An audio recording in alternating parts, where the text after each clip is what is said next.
With all the uncertainty growing again surrounding oil demand due to the new Omicron variant, OPEC and its allies agreed to stick to their existing policy of monthly oil output increases. This is despite fears that the U.S. and other countries' release from crude reserves would lead to huge oil price declines.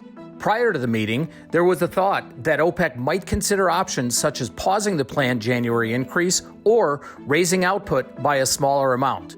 Under its existing pact, OPEC Plus agreed to raise output by 400,000 barrels per day each month, winding down record cuts which were agreed to in 2020 when demand crashed because of the pandemic. Oil prices did get hit on the announcements as West Texas traded below $67 before recovering a bit. OPEC and OPEC Plus have been resisting U.S. requests for speedier increases in oil output to help the global economy, fearing that oversupply could hurt a fragile energy sector recovery.